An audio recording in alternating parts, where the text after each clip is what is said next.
Hey guys,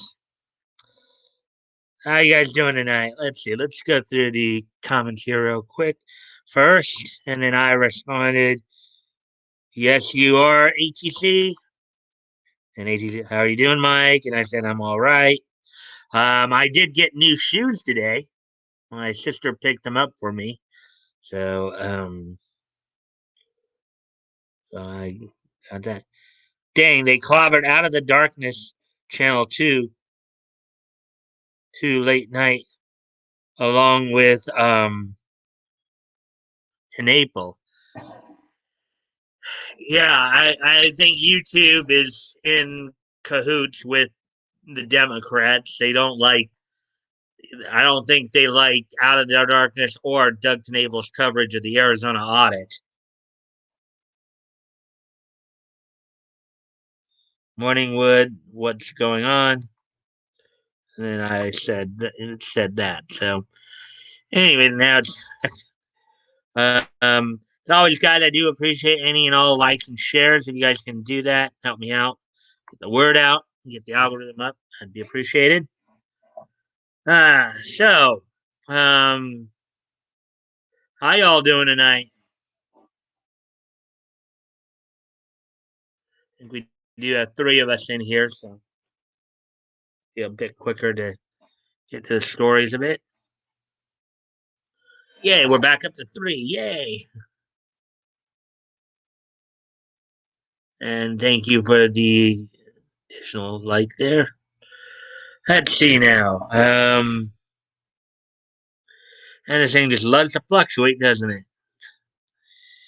Okay, so let's see now. So how'd your day go today, guys? I guess what are you trying to watch Out of the Darkness? And I guess you got oh, we got four people in here now. Yay, four people.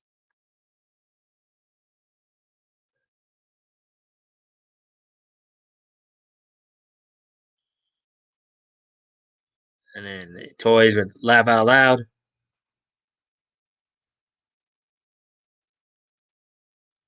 Let me see, just checking something here.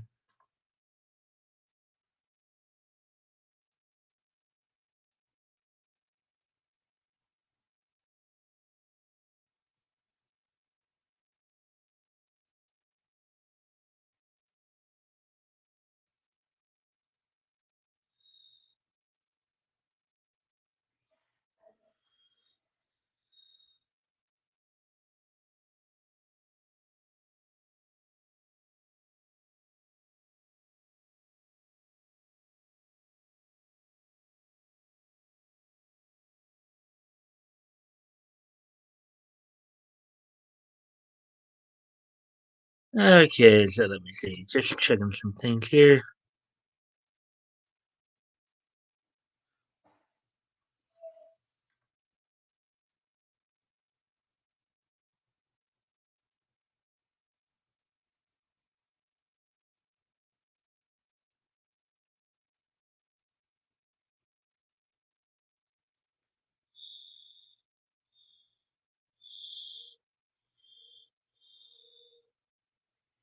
All right. Hmm. Okay, well, there's that.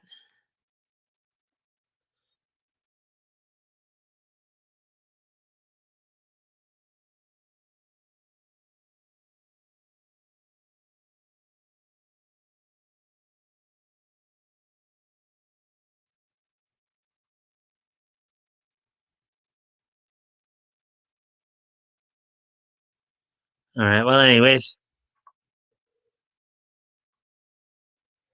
All right, so now we got some more people, more comments in there.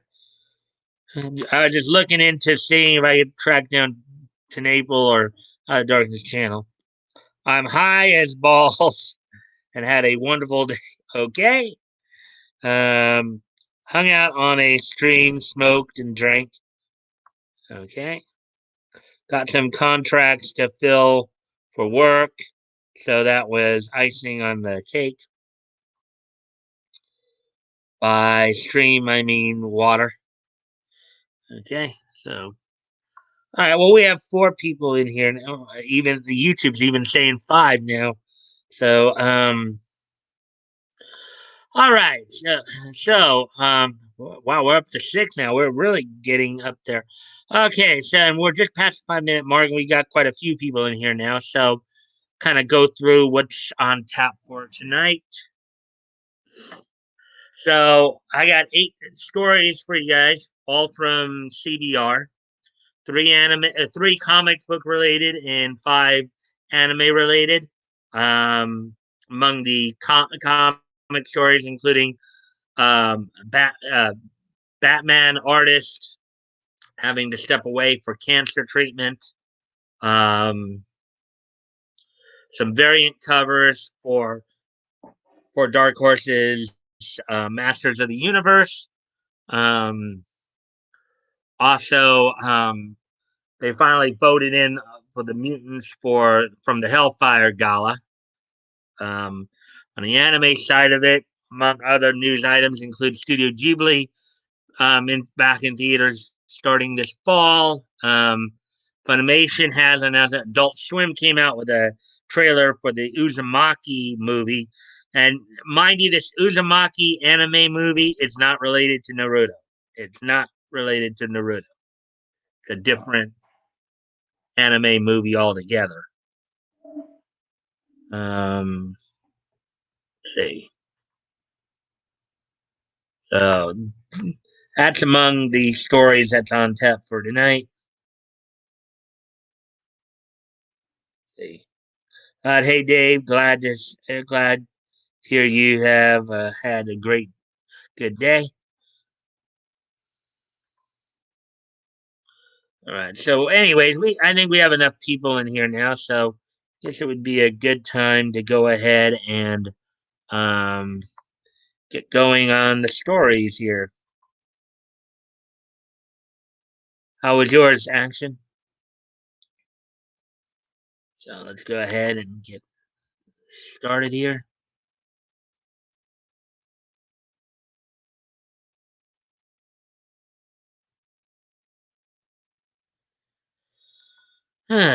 So here's some.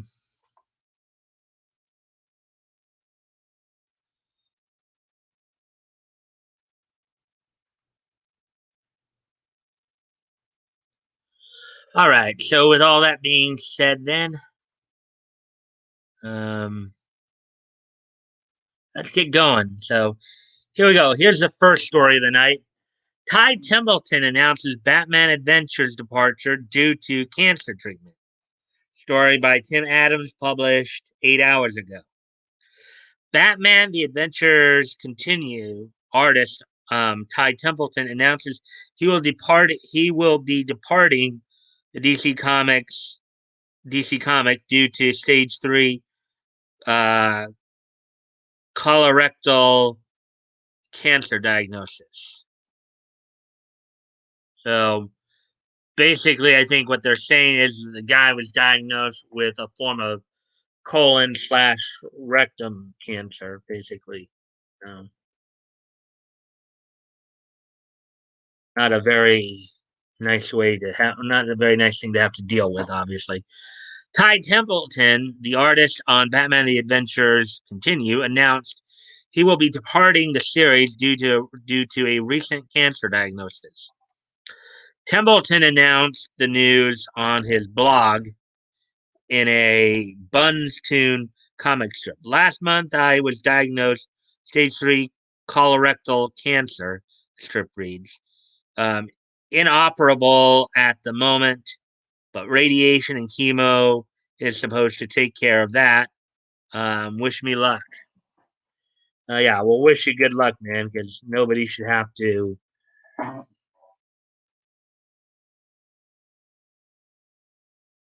Yes, bun tunes. There's this. Last month, I was diagnosed with stage 3 colorectal cancer. Inoperable at the moment, but radiation and chemo is supposed to take care of that. Wish me luck. And then here's the rest of the strip here. Big V is for vomit bag. The script follows a bunny wearing a t shirt with tie on the front, speaking to an audience with an IV pole connected to his arm.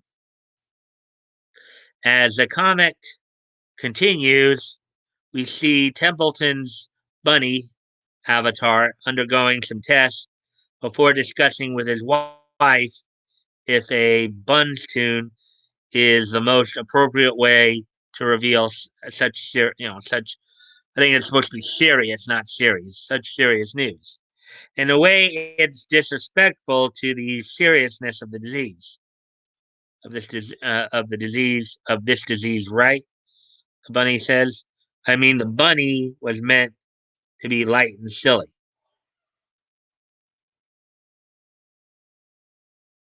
More self-effacing humor continues with it ending as the bunny questions whether to just wrap everything up in a Facebook post. However, he chooses to forego that avenue to prevent things from getting weird. I'm not looking for sympathy. My experience of chemo and radiation so far has been quite tolerable. Um, and I'm fairly confident I'm going out the other side of this, alive and hopping later this year. Templeton adds in his blog post, um, but I wanted folks informed so they don't wonder why I got super lazy this year and just stopped drawing Batman adventures continue, and why I missed a couple of deadlines late last year too.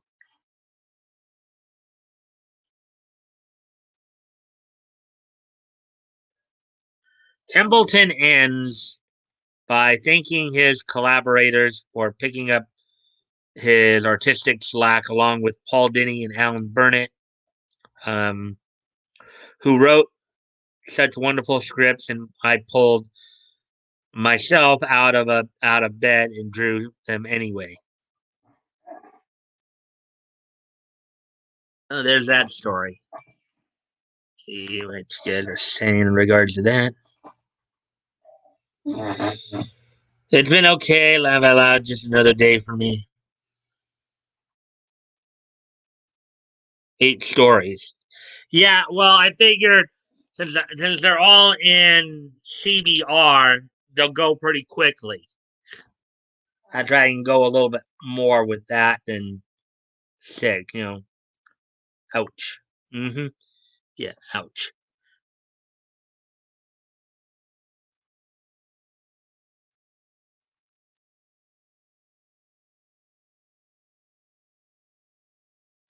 So we're gonna move on to the next story here. 13.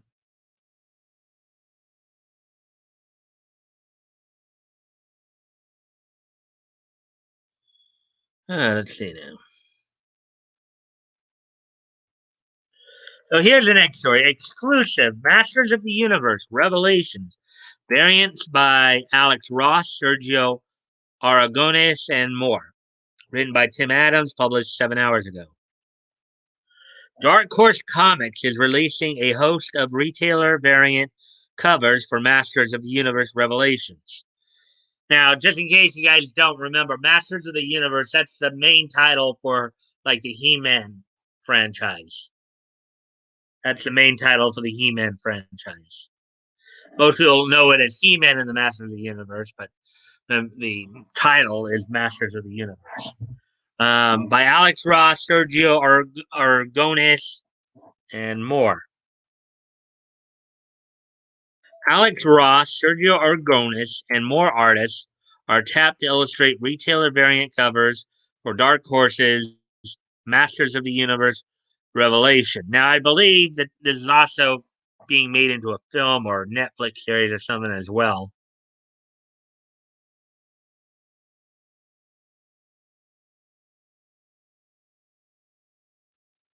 Yeah, I think this is the one Kevin Smith is involved with. Um, which there's been some controversy there. Um, Comic book adaptation of the Netflix animated series.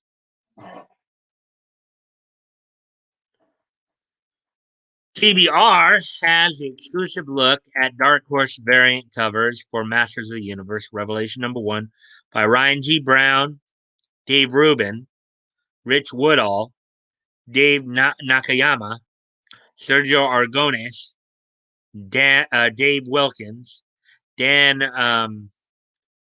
Brereton, and Alex Ross.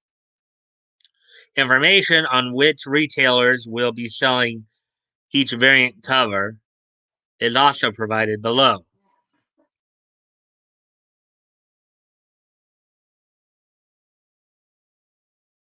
(3009-780) Master of the Universe Revelation #1 variant CBR F Far Side Comics. Ryan G. Brown, store name Far Side Comics, store address 433 Rue Charbonnel O, number 121, Montreal, Quebec, H2. So hey, toys, if you wanted to get Pat, you probably head over to Montreal there. Wanted to from Kitchener. Phone number, email, info at farsidecomics.com. Website www.farside.comics. Product link. There's a product link. IG at Farside Comics. Facebook at Farside Comics.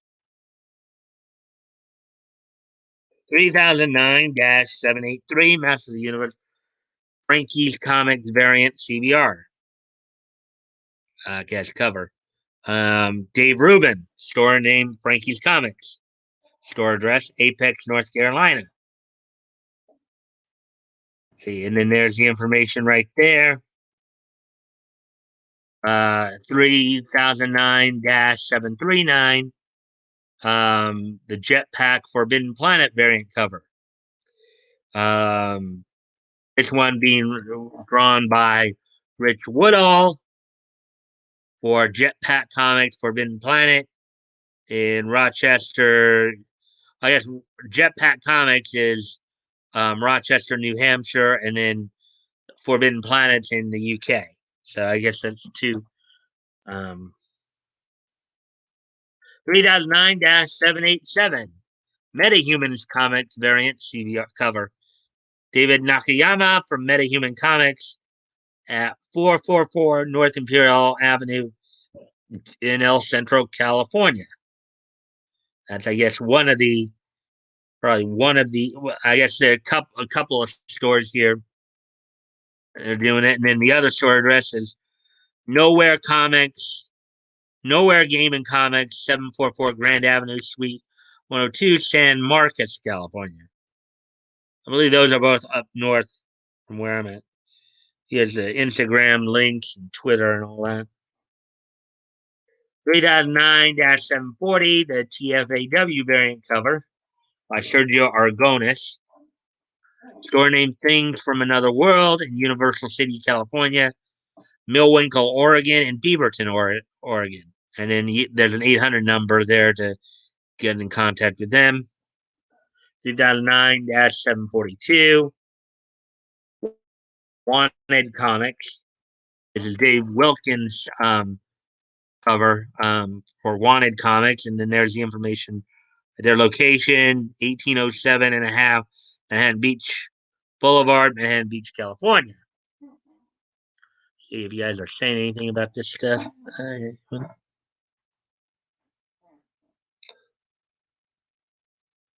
Montreal is quite the trip for a guy who gets motion sickness. Okay. All right. Let's see.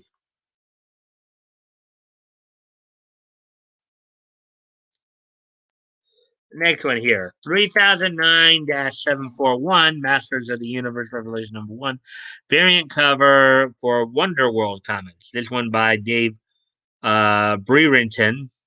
for Wonder World Comics in Monroe, Illinois. Um, Phone number, email 734-383 $6,600. 3009 821. Alex Ross Art LLC wraparound cover from Alex Ross.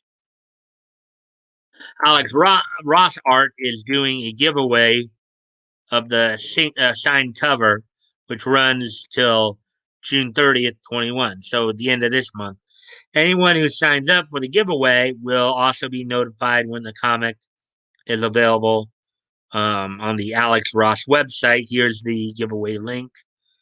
The Alex Ross variant will be available on his site on July 7th, 2021.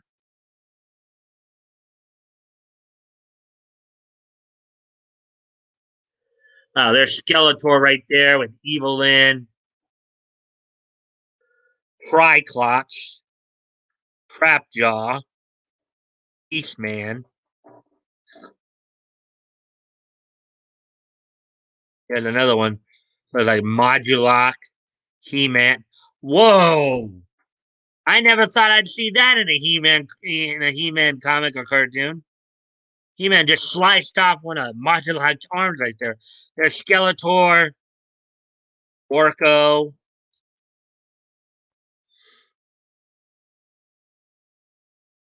Eastman down there, Stratos, might be Man at Arms there. It's Skeletor and He-Man fighting at the at Castle Grayskull. Sorceress and Tila and He-Man. Now I know that there's been lot of a lot of deal made about Tila being the hero. In other words, He-Man gets defeated, and now it's up to Tila to lead the Turning Warriors, which goes against the original story they had for her. Originally, she was actually going to be the next sorceress.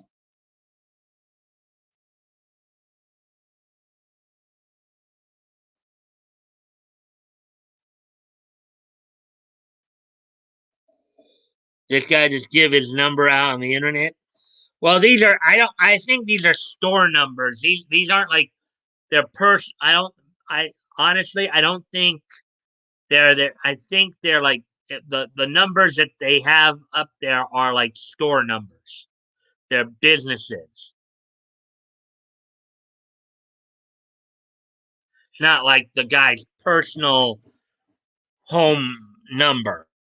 It's you know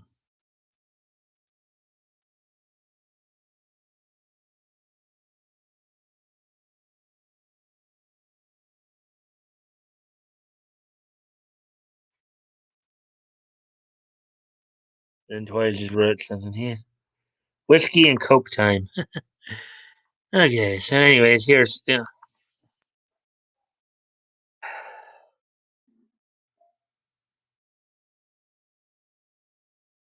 of course there's Skeletor, Beastman, Triclops, Trapjaw, um, Castle Grayskull in the background. There's Evil in there.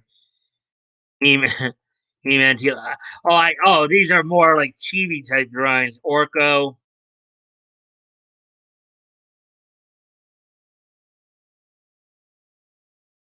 Skeletor, Evil in, Beastman, and there you go. So there's that one. So now moving on to the next story here.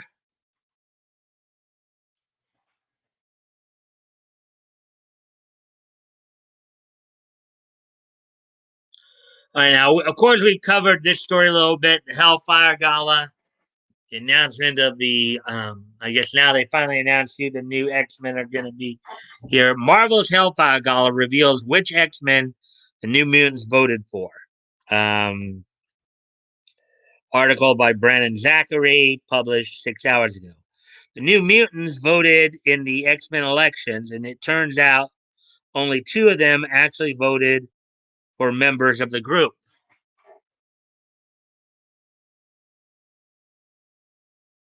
Warning: the following contains spoilers of New Mutants number 19 by Vita Ayala, Alex Lins, and Matt Mila, and VCs. Okay, so this hasn't been out yet. So, all right, well, I guess we'll skip this one because I don't. I usually try not to do spoilers too much. So we'll move on to the anime stories then.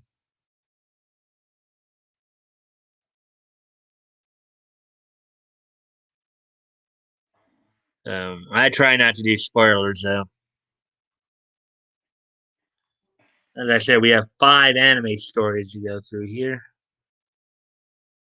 There's one of them, the Funimation one will a Gundam story. Studio Ghibli, I think I mentioned as well. The Adult Swim one, and then so here's the first anime story we'll look at tonight. Let's see what go. Yeah, we're going through these pretty quick. 637. Okay, so Magia Records season 2 release date, trailer, plot, and news to know. Magia, okay, written by Timothy Donahue, published 14 hours ago. Magia Record, the Madoka Magica spinoff, is set to continue with a second season, picking up right after season one's earth shattering revelation.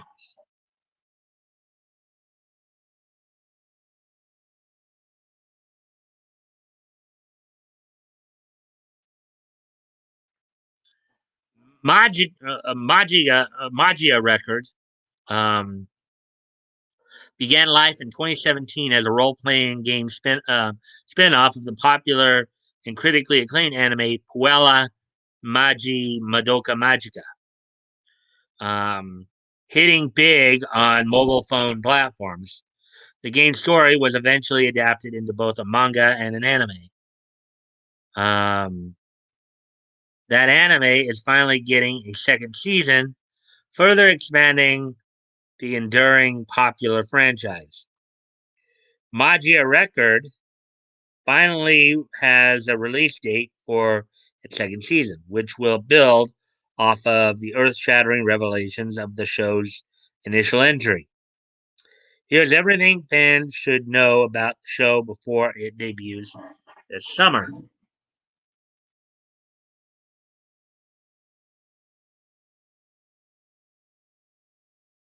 Magia Records plot.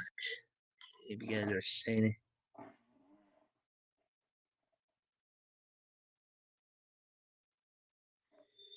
It's a Gundam. Yes, we will have a Gundam story there, Dave.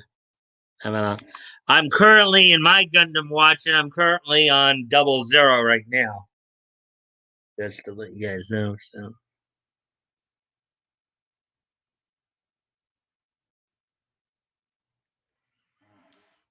and as always, if you guys haven't already, I do appreciate any and all likes and shares. That's help with the algorithm. I do thank you guys for that. Um, Magia Records plot. The series is set in the city of Kamihana, which is where the franchise's many magical girls congregate. The protagonist is a young girl named Iroha Tamaki, um, who comes to the city in order to find her sister, Yui. Um, Along the way, she encounters characters from the main anime series like Homura Akemi and the fiendish Kyubi. Yeah, Kyubi's a little devil there. The plot will pick up where the first season left off, after the magical girls learn that they are meant to become witches. Um, However, certain characters like Iroha have learned how to reverse the witch transformation, though Kyubi fears that trying to reverse the transformation will have a disastrous societal effect. All this sets the stage for the series to enter new territory as it pulls from the still ongoing manga series. The witches themselves will likely be the main antagonist going forward. Now, before I continue on here, I got to do a couple quick little things here. Be right back. Gonna go off camera here for just a moment. I'll be right back.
All right, I'm back now.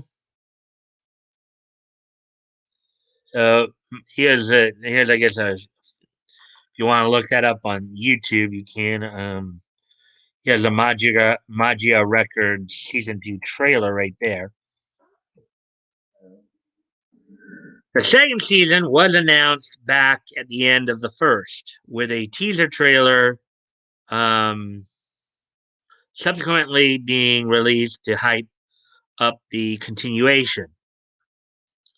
This trailer essentially gave a synopsis of the first season's events, talking about the forced witch transformation and other plot elements.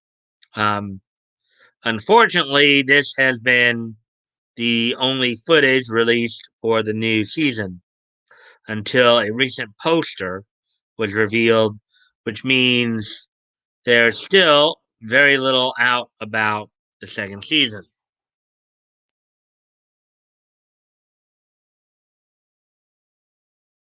News to know about Magia Record Season 2.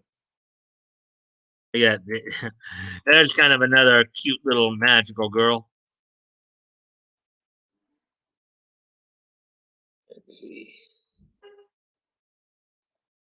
I'm playing Morrowind on my phone while I listen to this. Okay.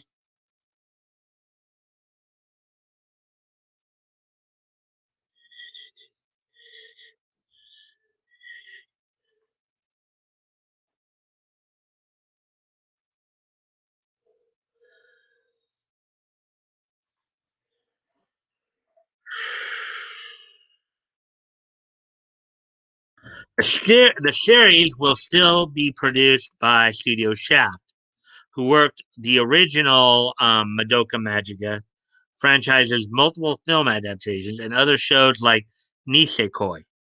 Um, the staff from the first season will remain on this one, hopefully meaning the same level of quality can be maintained. Yeah, it's always nice to have solid continuity right there. Um, Geikidan Inu Kuri directs a series and oversees the scripts with Madoka Magica director Yukihiro Miyamoto, assisting in directing to maintain franchise consistency. Um, the animation will also be handled by a series of stalwarts, including such as Akiyuki Shinbo, Junichiro Taniguchi, and Hiroki Yamamura. The voice cast, on the other hand, consists of Momom Asakura as Iroha Tamaki, Shora Amamiya as Yahichio Nanami, Shina Natsukawa as Yui Sarumo, Ayane Sakura as Felicia Mitsuki, Yui Ogura as Sana Futaba, and Mikako Komatsu as Momoka Togame, Kaede Akino, Rina Minami, small small QB are other roles planned for the series, but it's not been announced yet who will voice them. And I gotta go off camera one more time to do something because now the sun's gone down even further. So I'll be I'll be back in a quick sec here. Right back.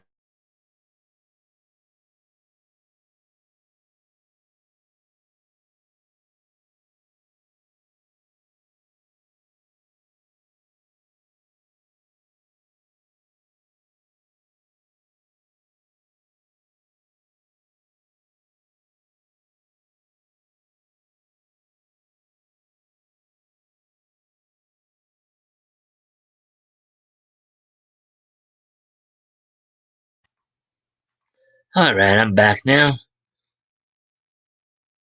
Let's see. Magia Records Season Two's release date. The wait for the anime's continuation has definitely been grueling for fans of the franchise who've had to wait since early last year. Thankfully, a somewhat definitive release date has finally been given. Though this is only the Japanese version, the show's most recent poster revealed that season two will hit Japan this summer. So probably something to look forward to as people are starting to finally, get back out there. Given that it's already June, this tentative summer release date more than likely translate into July 2021 premiere. Should be next month, of course. It's unknown when the English version will be available through Crunchyroll and Funimation. And Funimation brought the first season to international audiences fairly quickly. Hopefully, for those itching for more magical girl goodness, the same will happen with the second. And of course, I don't know who if Funimation did the voicing for Magia Record. I know that for Puella for the Madoka Magic that was done out here in LA. So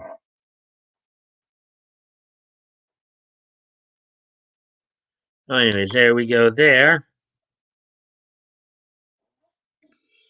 Let's see now. So 38 minutes. So we're coming up on 39 minutes, okay?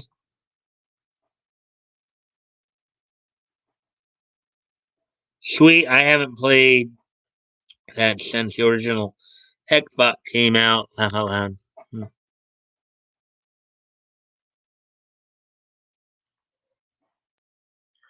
was the first that story right there.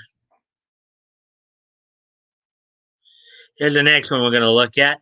Adult Swim drops beautifully haunting teaser for Junjo Ito's Uzumaki anime. Written by Michael Lacerna, published 11 hours ago. Now, again, let me just remind everybody this is not this anime. I think it's an anime movie, actually. It's not connected to Naruto. Okay, this is not connected to Naruto. The anime itself is called Uzumaki, which I believe means is translates to Japanese as hurricane. This has nothing to do with Naruto.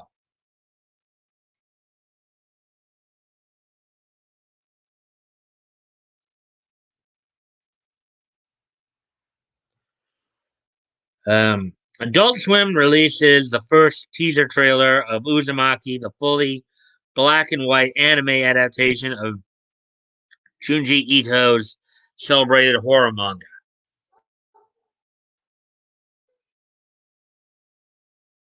They, you know, yeah, I mean it's a different creator altogether. In fact, um,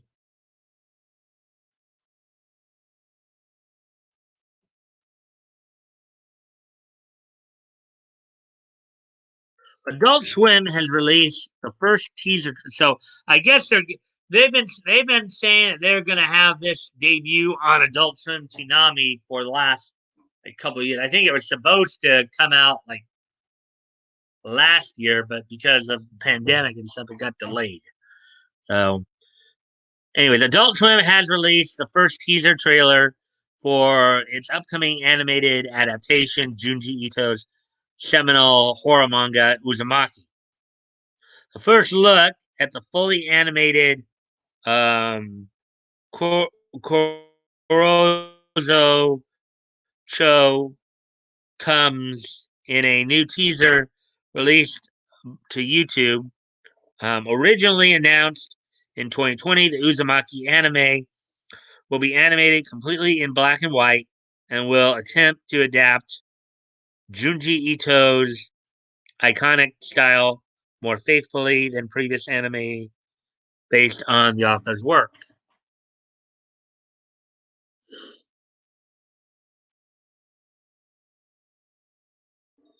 And there's the. I think from what I understand, I think this is supposed to be a movie. I could be wrong though.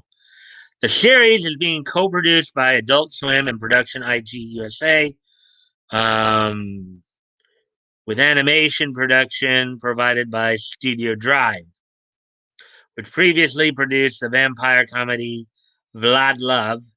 Uzumaki is directed by Hiroshi Nagahama, best known for his work on Revolutionary Girl Utena, Fruits Basket, and Mushishi,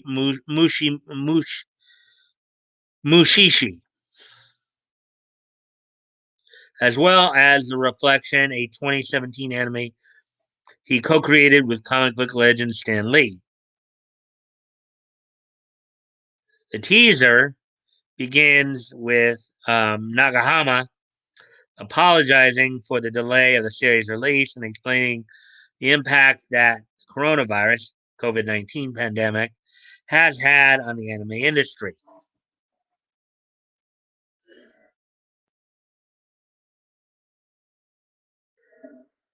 Uzumaki is set in Korozo-cho, an isolated seaside town that is afflicted with a strange curse that causes spiral patterns to appear everywhere, inspiring paranoia and fear um,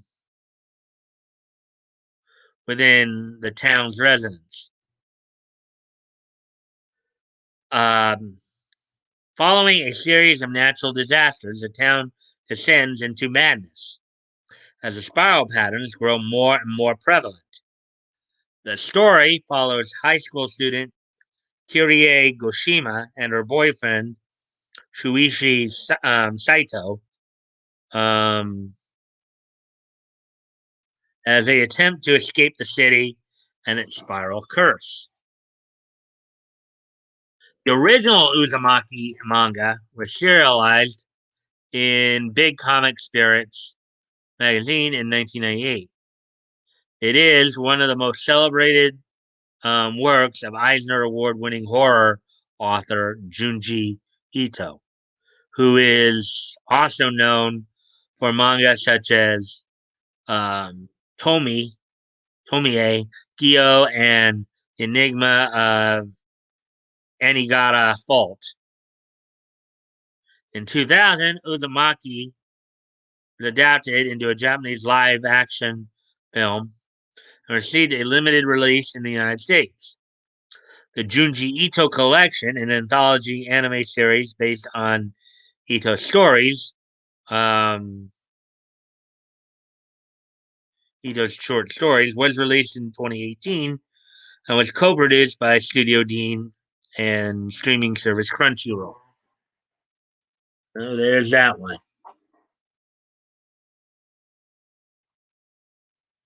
All right, so let's see what's. Before we get to that one, I'm gonna go off camera again here for a sec. I'll be right back. But first off, let's see what Toys had to just say here. My internet's not the best tonight, and I'm waiting for the stream to load. Um, More than I'm seeing it. Sorry to hear that, man. Anyways, I'll be right back. I just gotta do something real quick.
All right, I'm back now.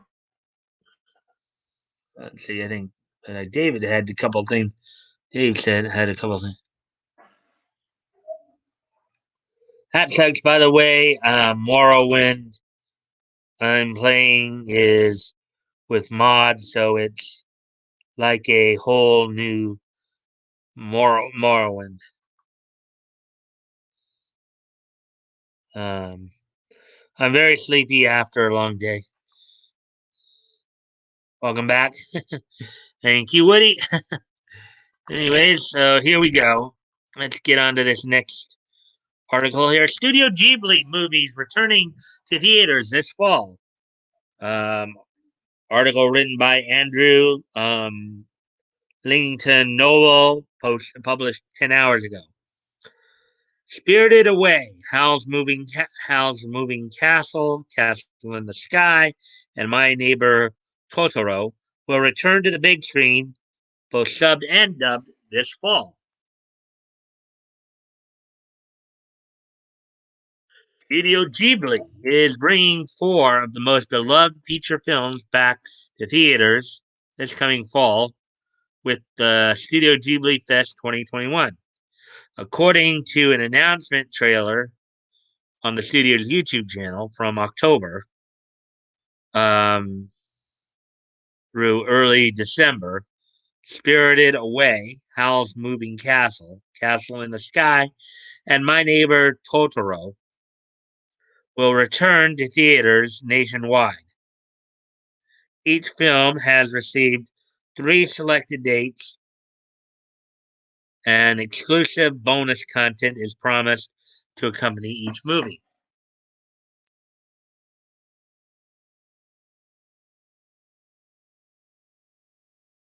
Spirited Away, which follows young Chihiro's adventures through a fantastical world populated by spirits from Japanese folklore, will run October 3rd, 4th, and 6th. The warring fictional kingdoms of Howl's Moving Castle are back on October 24th, 25th, and 28th. Studio Ghibli's first film, Castle in the Sky, has November 14th, 15th, and 18th dates for its run. Um, the festival wraps up with Satsuki and May befriending woodland spirits in My Neighbor Totoro on December 5th, 6th, and 9th. That's quite a lineup to have throughout the fall there. Studio Ghibli Fest has been around since 2017, but took a break in 2020 due to the pandemic. This year's boasts two release anniversaries on its date. Spirited Away is celebrating its 20th anniversary, which I believe is true. That was going to probably be one of the things we'll probably get to at some point there. Let's see. Um, and Castle in the Sky is 35 years old in August. All of the films will be shown in both the original Japanese and English dubbed versions. Tickets will be available for online purchase starting July 16th. So there we go. Go with that one.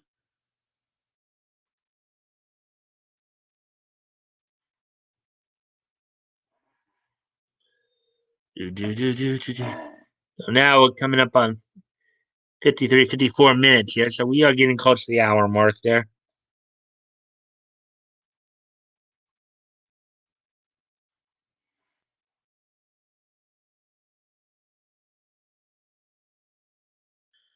So the next story we'll get into here, we're getting winding down here. New Gundam Breaker Battle Log anime game and Gunpla, I guess that's supposed to be gunplay model series announced. Written by Michael Acerna, published 8 hours ago. Bandai Namco announces a brand new Gundam project that aims to integrate its anime, video games, and plastic models together in a new way.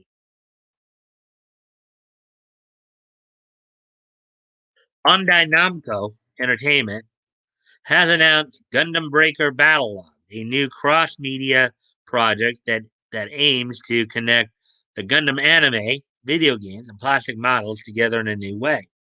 According to Bandai, the goal of its new Gundam Breaker Battle Log project is to fuse their digital and physical products together. In order to do that, the company has announced a new series of animated short films, a video game, and a new line of gunplay model kits. Similar to 2013 spinoff Gundam Build Fighters, Gundam Breaker Battlelog will feature redesigned versions of mobile suits pulled from other series within the Gundam franchise. I told you guys I'm currently watching the double zero edition of Mobile Suit Gundam. So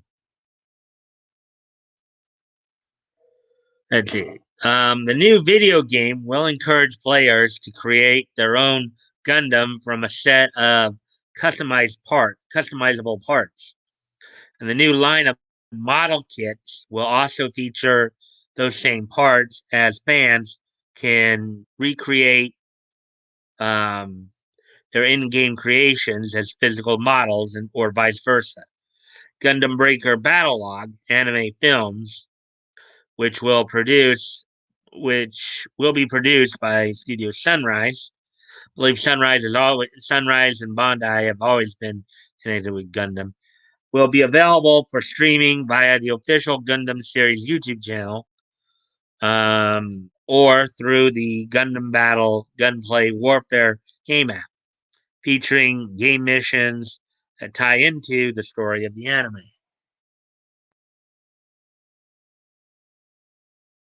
Catalog is a continuation of the Gundam Breaker subseries um, that began with a game released exclusively in Japan for the PlayStation 3 and PlayStation Vita in 2013. The fourth game in the series and the first to get an international release, New Gundam Breaker, was released for for PC and PlayStation 4 in 2018. In 2020, Mobile Suit Gundam franchise celebrated the 40th anniversary of the original series premiere. Um, Bandai has also announced the first three Gundam anime series, as well as the latest film in the franchise, Mobile Suit Gundam Hathaway, will be made available for streaming via Netflix this summer. A sequel to 2002's Mobile Suit Gundam Seed was also recently revealed and is currently in development. There was Gundam Seed and Gundam Seed Destiny, which I recently watched myself. So let's see. Anything more being said? Not right now. Oh yeah. So, anyways,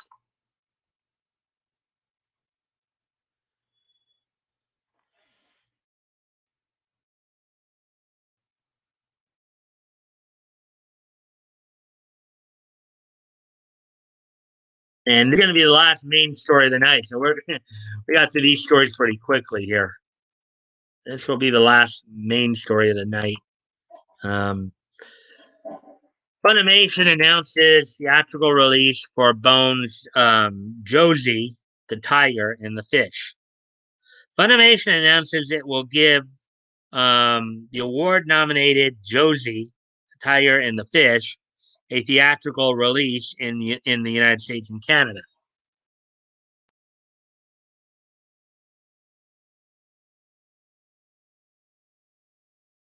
The award nominated Josie, the Tiger, and the Fish is coming to theaters in the United States and Canada this summer.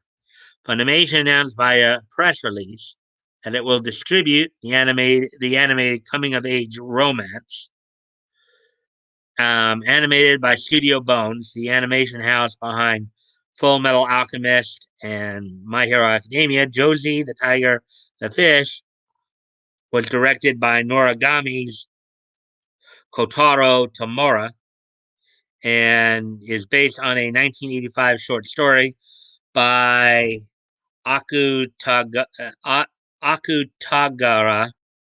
Tagawa, prize-winning author Seiko Tanabe.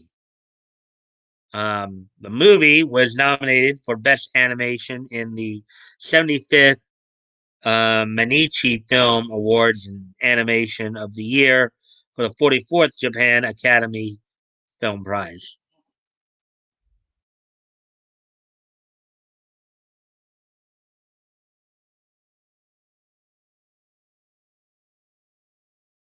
Josie, the tiger, and the fish tells the story of Sumeo Suzukawa, a college student with a passionate love for scuba diving, who takes on a summer job as a caretaker for a wheelchair bound artist, Josie.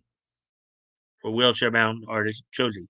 The dour and demanding attitude from Josie initially puts her at odds with Sumeo, but the relationship um, eventually evolves into a romance as they explore each other's worlds.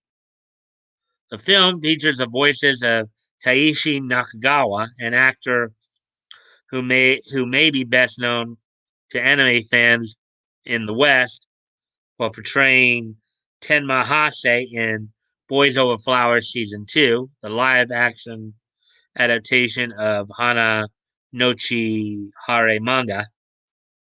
Yeah, I did see the first season or the animated version of Boys Over Flowers. That was a pretty interesting one. And Kaya Kiyohara, who also appeared in the movie versions of Chihaya Furu and March Comes in Like a Lion. The Bones animated film is a third adaptation of Seiko Tanabe's short story to be made.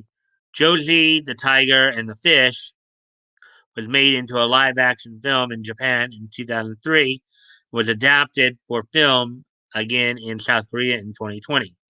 Josie, the Tiger, and the Fish will premiere in select theaters on July 12th. Pre orders for tickets will be available at participating theaters starting June 18th, which is this Friday.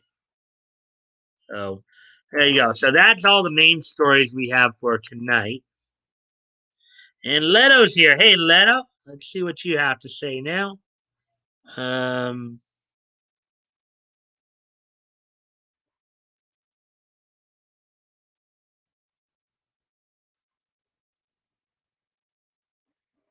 hey, Mike, Toys, Woody, Dave, how are y'all?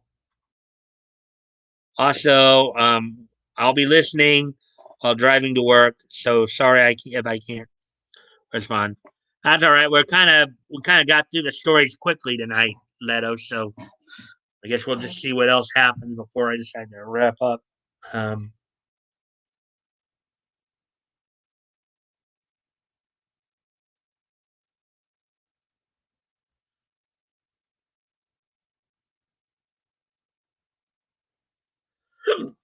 so let's see. According to the counter here, says we got two people watching, but I think we got more than just two people watching. And of course, thank you all for the likes and shares, guys. Um, okay, cool. So let's see.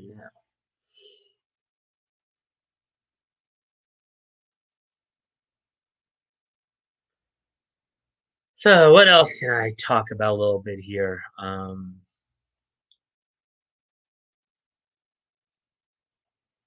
Let's see now. Well, so of course, right now, in terms of my anime watching, my Toonami block. Well, right now, my Toonami block, of course, I've been going through a lot of the DC Comics based cartoons. So right now, I'm of course recently started watching Batman the Animated Series again. Um, we're getting into that a little bit. Also, I'm watching One Piece. I'm watching Pokemon the Johto Journeys or rewatching Johto Journeys. I've seen that before. Um, and of course, meaning I'm working my way through Pokemon as well. And then I'm also watching the Law of Ueki right now, which is a pretty interesting anime. Basically about God candidates who pick high schoolers, giving them powers, and the winner of the this tournament, as it were, the God candidate whose um whose kid wins becomes God, and the kid gets what they call the power blank. And then, of course, my adult, my basically my nighttime anime that I'm watching right now, um, a la my Adult Swim lineup. Right now, I'm rewatching Midori Days, which is a very interesting anime. Um, I'm also rewatching Utawaru Mono. That one's a very interesting one as well. Got a cool opening theme song. Um, kind of a fantasy adventure about a village of what you might call dog and elk people who rise up against their overlords. Um, some interesting stuff there. Um, let's see. I'm also, as I said, I'm watching Mobile Suit Gundam Double Zero at this point. I'm working my way through the Gundam franchise. Of course, Utawaru Mono came out in 2006 originally, and then they had a sequel that came out more recently in 2017 called Utawaru Mono: The False Faces. Now, um, Utawaru Mono, that's how I pronounce it because it's spelled Utawarumono.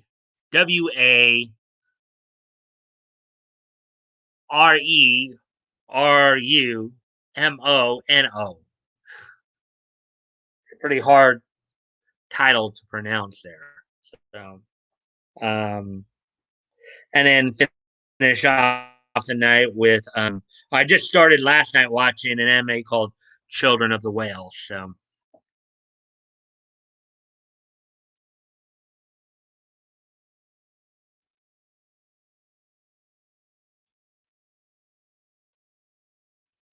let me put this out there for those who, for those of you who have, now I asked ATC this the other night, something to see. I want to see if I can see how you guys might respond to this. For those of you who have girlfriends or wives, let me ask you something here.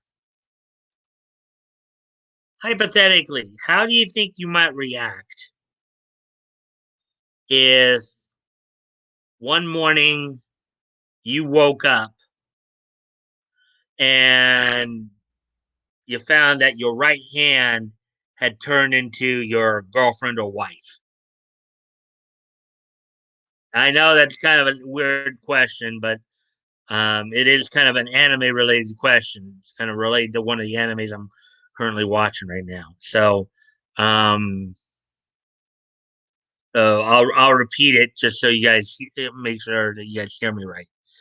How do you guys think you might react if you woke up and found that your right hand had actually transformed into your like wife or girlfriend?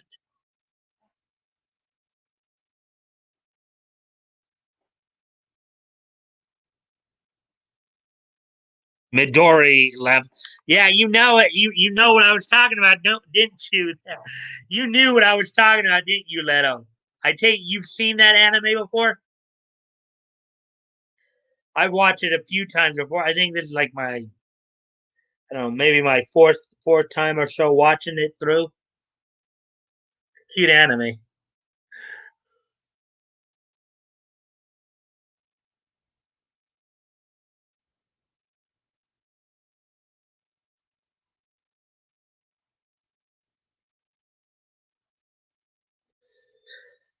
And I know you did say you weren't going to be able to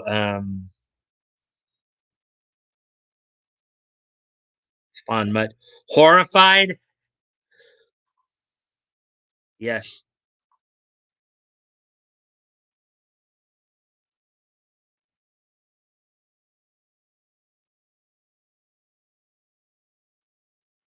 Yeah, I think a lot of people would be more horrified. I'm sure if you've watched it, Leto, you saw Seiji's reaction to that happening.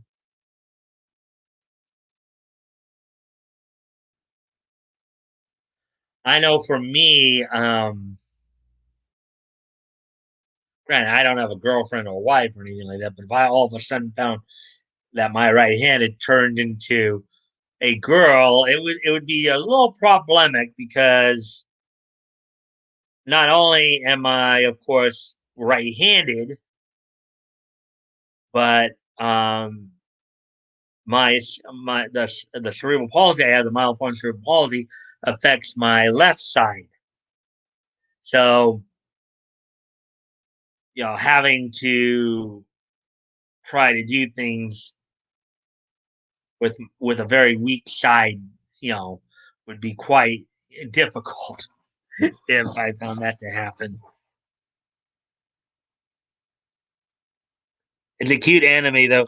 Yeah, I mean, yeah, and I agree. It's a cute, kind of romantic anime,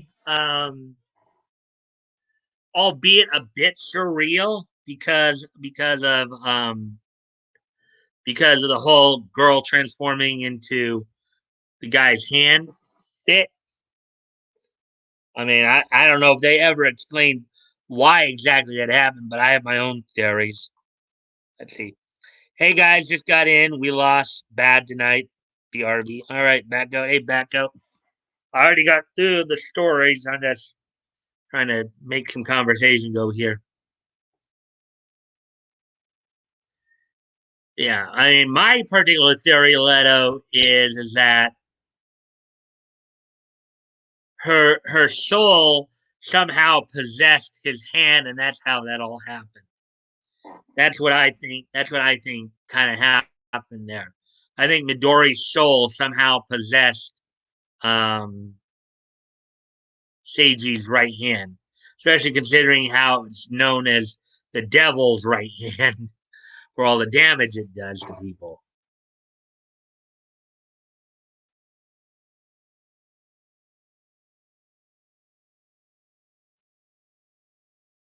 Um, and again, I thank you for all the likes and shares. Um, I know Batgoat and Leto are here. Is anybody else still here? Hey, Batgoat. Woody, Toys, Dave, you guys still here?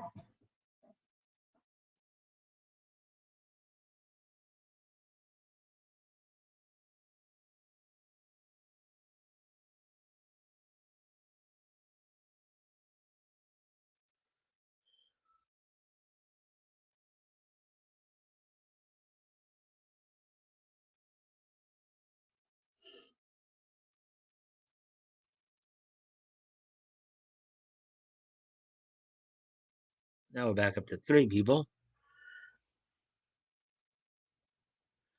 And the StreamYard chain connection is fairly good.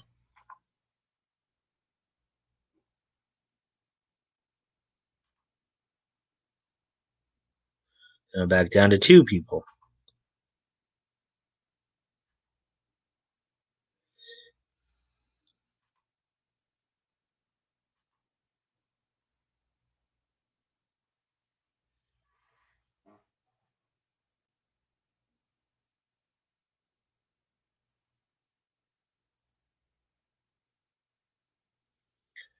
Um, some more anime news, of course.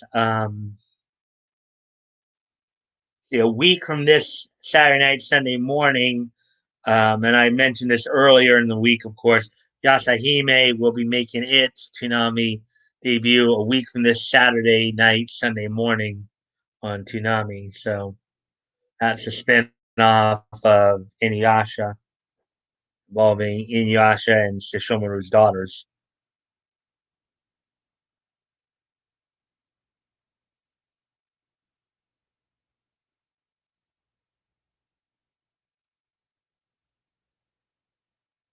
Actually, I do know that Toys did say he was having trouble with his internet earlier, so um,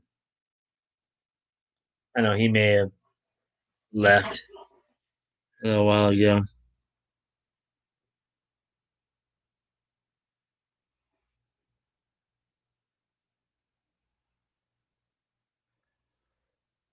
Oh, now we're back up to four people at least. That's good. Always, of course, I do appreciate any and all likes and shares. It does help with the algorithm. And back down to three.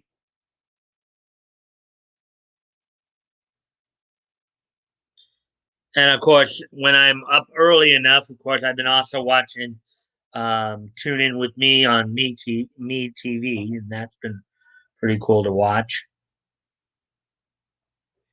They actually this morning they were focusing on cartoons about what was considered what probably was considered an interesting trope theme back in the back in the like golden age of comics and television. The idea of the brain transfer, or switching people's brains back and forth, or creatures' brains back and forth. Um,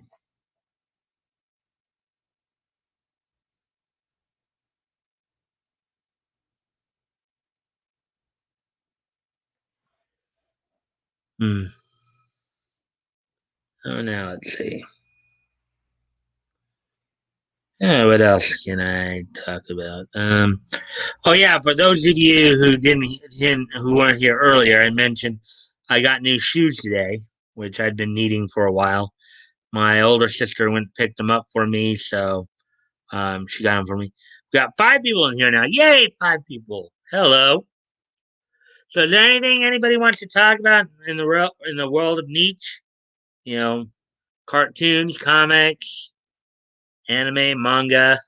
You know, anything anybody want to, maybe even pro wrestling a little bit.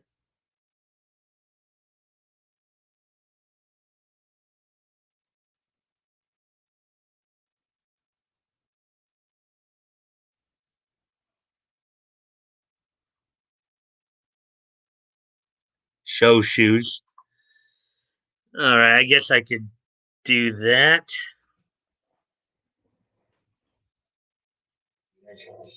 Okay. And yes, that's my brace.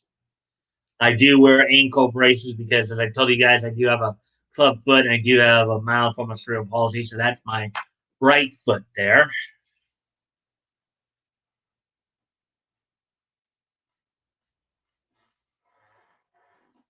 Don't know how much of that you were able to see because I had to be, of course, back away from my computer, or else I'd be kicking my computer.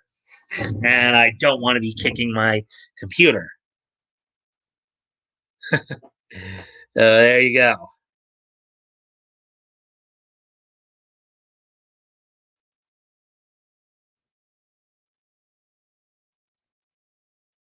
You know, so we do have five people in here. So if anybody else wants to say anything or speak up, go ahead and speak up. Sharp, look good. Yeah, I mean, compared to the ones that I had prior to getting these ones, yeah, these are good right now. Because I mean, I had shown you my other shoes, which I've already trashed. Um, they were pretty worn out. They were coming apart. So,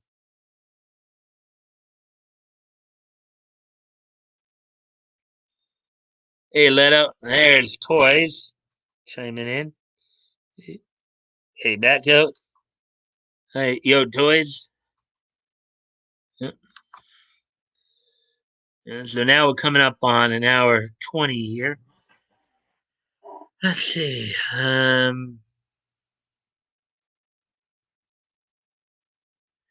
Yeah. Not really much more I can say at this point. There's not much. I mean, I kind of, well, technically seven, because we did cut one of the stories short because it ended up being filled with spoilers, and I usually try not to do spoilers. So, um, let me see here. So again, is there anything anybody else wants to kind of bring up or anything like that?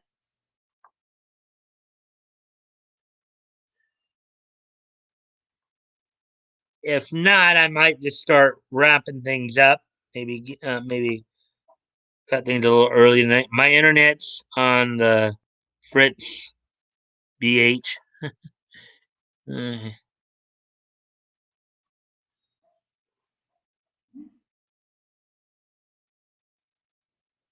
so unless there's anything you guys want to ask me or or talk about. Maybe we'll just start. Maybe we'll wrap up a little early tonight.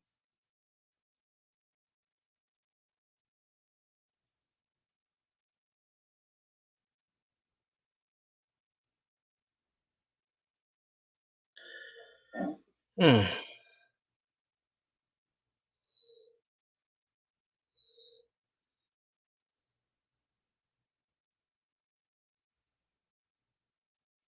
Did you guys like the new Bat Goat nickname from my fan club? Barf Goat. Those mature adults are really stinging it too. Oh yeah, I saw that. The other, yeah, I think one. I think um, question mark came in last night and called you that, right? Yeah.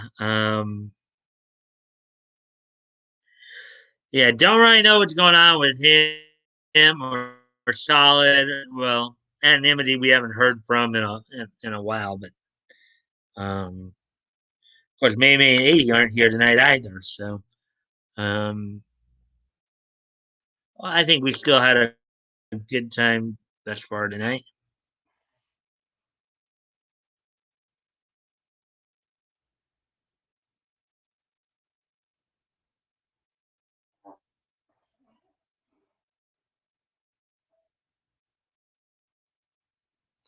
I thought they were picking at you. I'm just playing laugh out loud.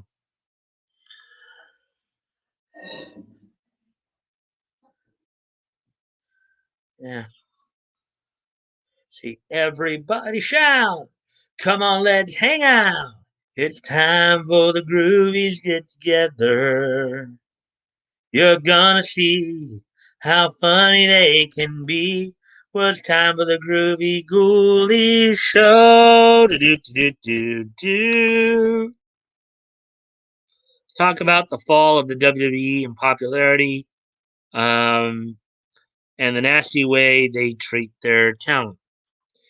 Yeah, well, it's kind of funny because I actually haven't been watching any like current wrestling.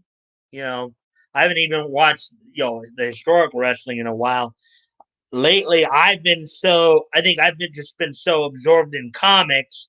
I haven't even really been watching a whole lot of wrestling at all. But I do get what you're saying, um, boys, because I think you know but I think there's a number of different elements why it's losing its popularity. One, even though you still do have organizations like Ring of Honor and Impact and NWA and AEW, um, now they are providing some solid alternatives, but I think though the WWE still using some of the same formulas that they've been using for years.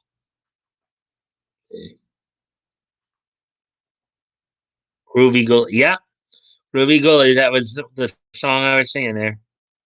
I can sing the Snork song from memory. Yeah. Nope, just checked. I can't. Yeah, I know a little bit of Snorks as well. Back up. Come along with the Snorks. Swim along with the Snorks. So much to see waiting for you and me. Have some fun with the Snorks. If you could breathe underwater, where would you go? If you had friends underwater, who would you know? Come along and sing along too. Yeah. Ah,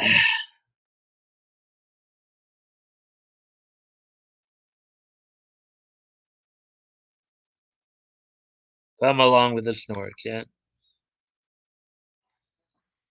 Let's see now.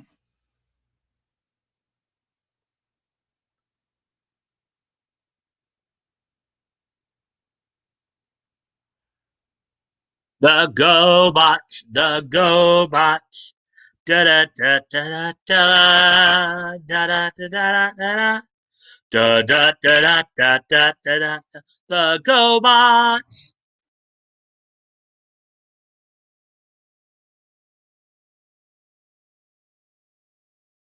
Gee, Mike, you just pulled my punk card. Laugh out loud. Well, I don't know what that means, but I don't really know what that means. But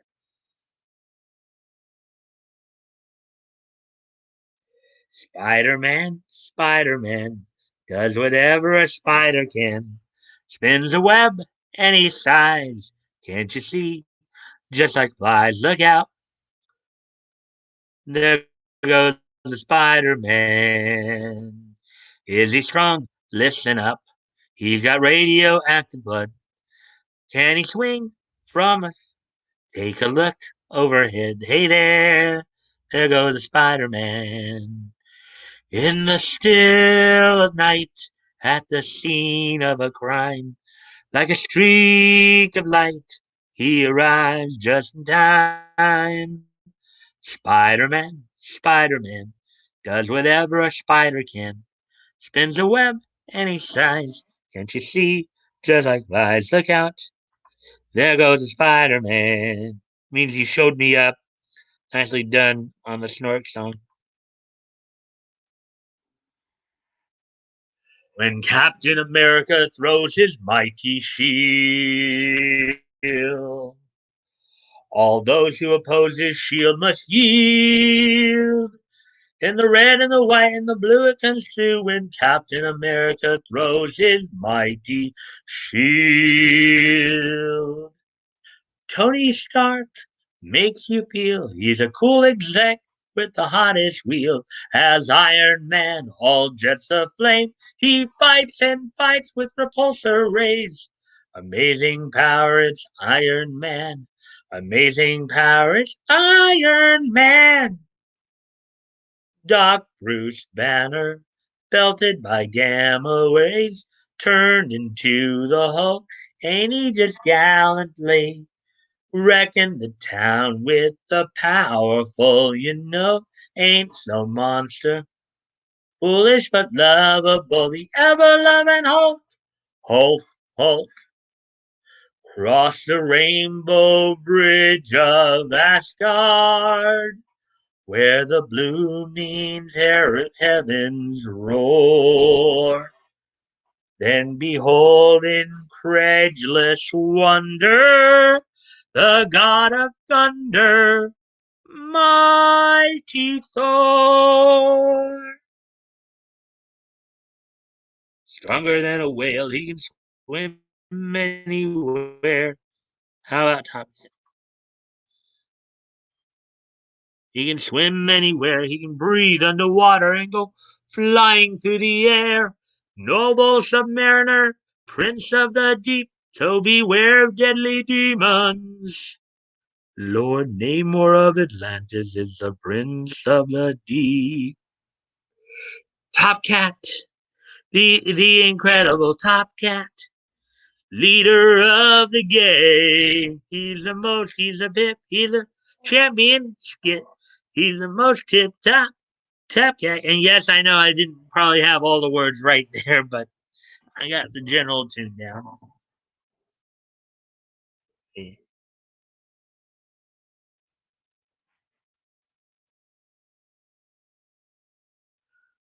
Meet George Jetson. His boy Elroy. Daughter Judy. Do do do do do do do. Jane, his wife. Do do do do do do do. Do do do do do do do do do do do do do. You did good on Top Cat. Speed Racer. There he goes. There goes Speed Racer. He's a demon on wheels. Gonna be okay. Go Speed Racer. Go Speed Racer. Go Speed Racer. Go. Go Speed Racer. Go Speed Racer. Go Speed Racer. Go.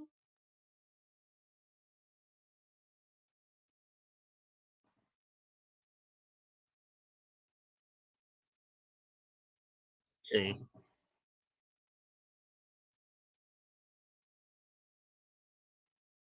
Scooby Dooby Doo, where are you? I got some work for you now. Come on, Scooby Doo, I see you pretending you got a sliver. Well, you're not fooling me, 'cause I can see the way you shake and shiver. You know you got a mystery to solve, so Scooby Doo, be ready for your act. Don't hold back. And Scooby Doo, you're gonna have yourself a Scooby snack. That's a fact. Scooby Dooby Doo, here are you. You're ready and you're willing, and we can count on you, be Scooby Doo. No, we'll catch that villain. Yep. Name of that song. Let's see. Smarter than the average bear. Yogi Bear.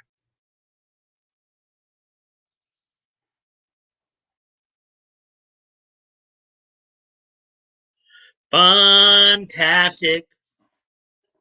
Fantastic. Do, do, do, do, do, do, do, do, do.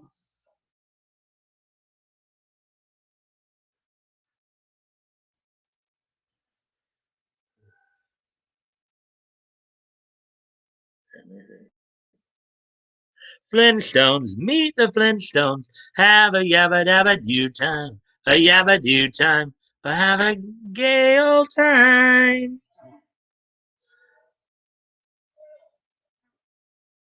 Hong Kong Fooey, number one super guy. Hong Kong Fooey, quicker than the human eye. Chicka chong, chong, rap, rap, rap, bam, bam, bong, bong. Hong Kong Fooey, terrific. Of course, voiced by the late Scatman Carruthers, who went on to also voice Jazz in the Transformers cartoon in the 80s.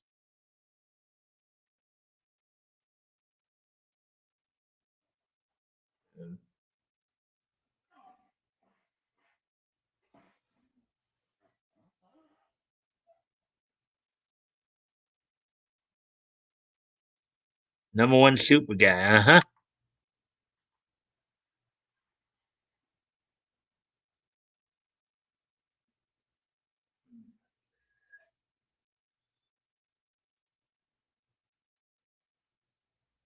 Hmm.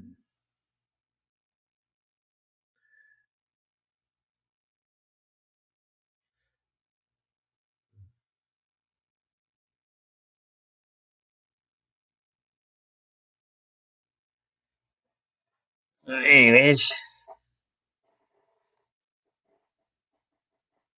Scatman voiced Fooey. Yes, he did. He actually did. I never knew that, Lama. What a wannabe cartoon guy. Yeah, Scatman Carruthers. He did Hong Kong Fooey. He did Jazz and the Transformers. I also know he had a live action role on Chico and the Man with, of course, the late Freddie Prince. Um, so he had a pretty distinctive voice too. You know, that kind of raspy voice of his.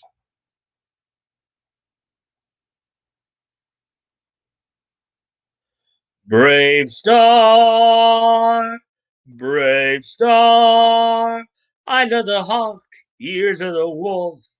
Brave star, brave star, strength of the bear, speed of the puma.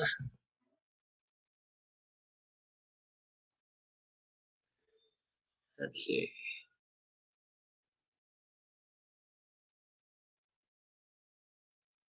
Yeah, the thing is, a lot of cartoons though didn't really weren't a lot of cartoons out there that had a lot of words to them.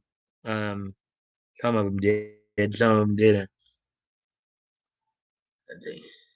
Dashing and daring, courageous and caring, faithful and friendly, with stories to share.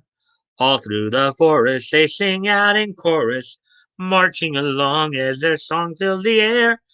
Gummy bears bouncing here and there and everywhere. Find adventure that's beyond compare.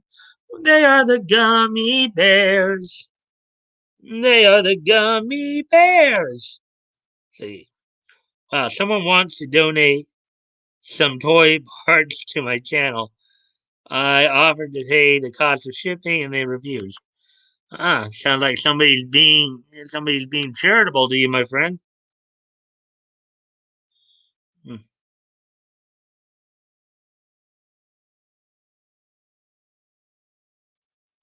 Well, Nick, and now just got a 30-minute notice that Nick will be on. So apparently there's a Ronnie O'Neill update, depending upon who base Utah assistant AG and more. So um, with all that, let's see. Really, that's pretty cool. Oh, yeah.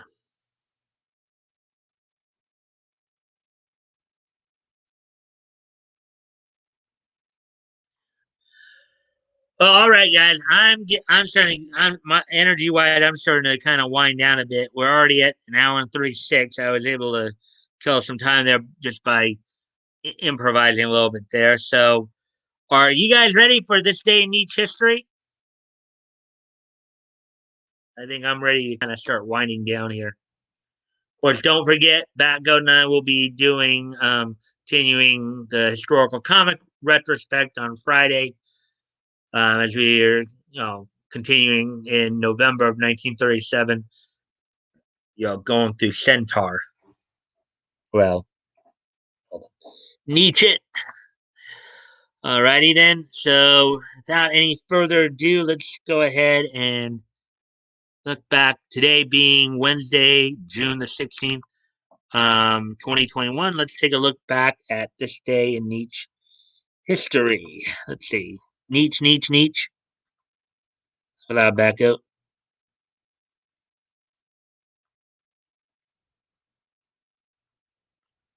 So, first off, we're going to actually head back 70 years ago today. On this date in 1951, we have a couple of interesting things here. Um, Chuck Jones's Chow Hound um, was produced was released produced by Warner Brothers Animation. In this case, Chow Hound featured a dog bullying cat and mice here. Um, According to this, unlike many Warner Brothers cartoons featuring cats such as Sylvester as the antagonist of their targets, such as birds and dogs serving to discourage their behavior, Chowhound uses a different formula, wherein a large bulldog is the merciless bully and a frightened cat, along with a mouse, are both his hapless victims. So, Chowhound, from directed by Chuck Jones and produced by Warner Brothers, as well as Tex Avery's Symphony and Slang, which was produced by MGM. Let's see.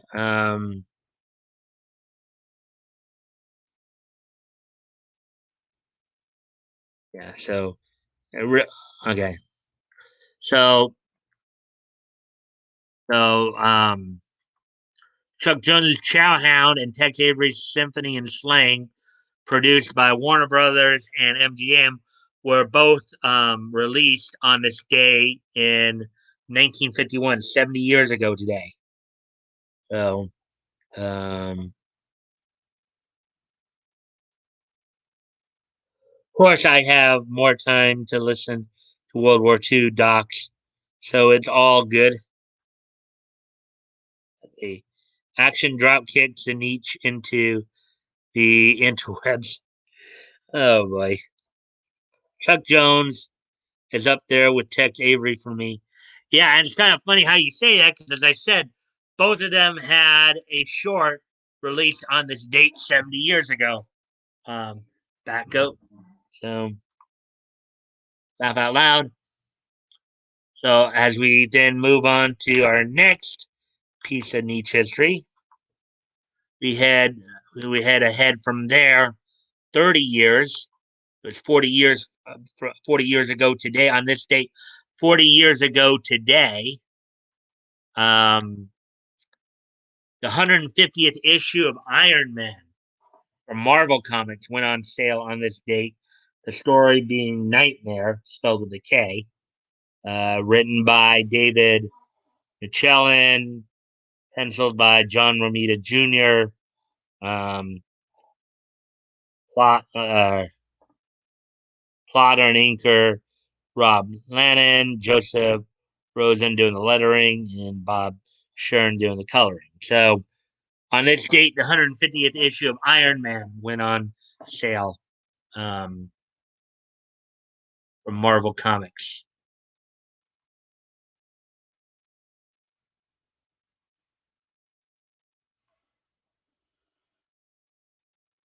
They are both so good. Uh huh. Yeah, I know what you're referring to there. And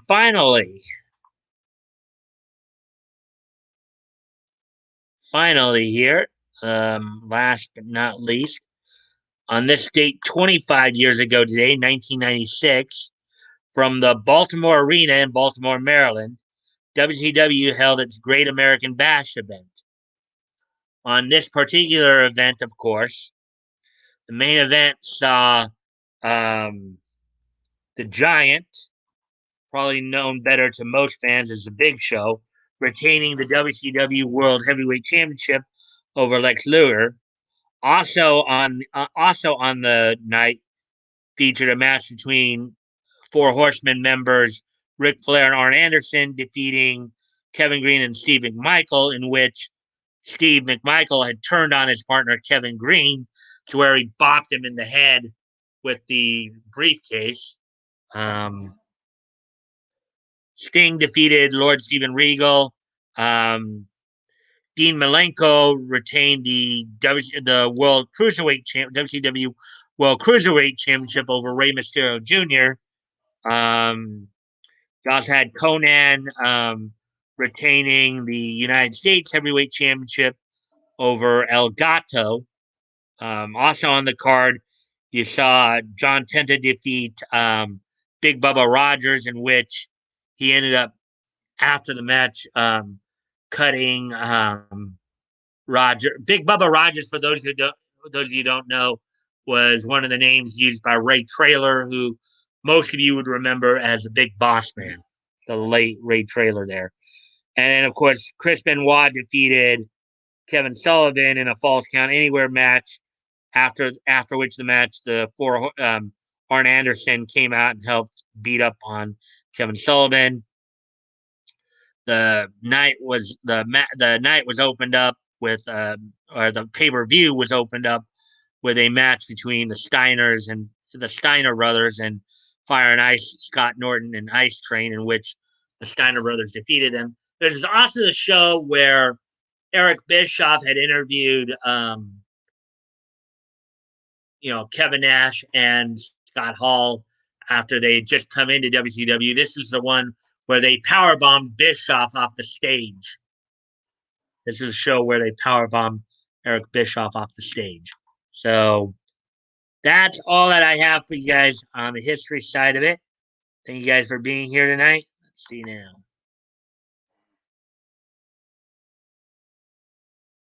All 20th century niche. I liked it. Yeah. Yeah, this time it just happened to work out that way, Backo. A little further back, was able to find stuff a little further back. I usually like it better that way too, but sometimes, you know, I may have to try to keep everything, based on 5 year increments, obviously, 5 or 10 year increments there. Um, because trying to search for through every single year would be quite exhausting and it would take too long. So using like 5 and 10 year increments is usually the best way to go with that kind of thing. But sometimes, there's not as much there. You know what I mean? Whatever you can find. 21st century suction egg.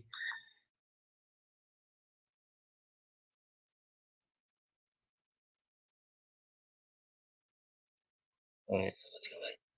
No back goat. It sucks balls. Thanks for the show, Mike. No problem, Woody. I'm not agreed. Yeah. Well, I mean, again, I prefer most of the stuff before. I mean, now, granted, anime wise, early 2000 stuff was pretty good. You know, like that, the first decade of the 21st century was pretty good. There's a lot of stuff that came out around that time that was actually pretty good. So, um, just when we got into the 2010s, that's when you started seeing more and more of the PC, politically correct or SJW garbage going on. So, anyways, guys, I thank you guys for being here tonight. Um, Great stream as always. Thank you, Batgo. So I hope to see y'all back tomorrow night. Hopefully I'll be able to fill out the time a bit more with the story, depending upon what I may find on bounding into comics. And don't forget, of course, Friday, is the historical comics retrospect. We'll be continuing to look through November of 1937. Be looking at Funny Pages number 15 slash, well, in the Indicia, it's known as Volume 2, number 4, but the 15th issue of that book from Ultim Publications, which eventually became Centaur Comics. So, um, stream's always fun. Yep. Early 2000 anime is good for sure. Yep. All right. So, anyways, guys, I thank you guys again for being here, and I look forward to seeing you guys back here tomorrow night. I will talk to y'all later. Bye.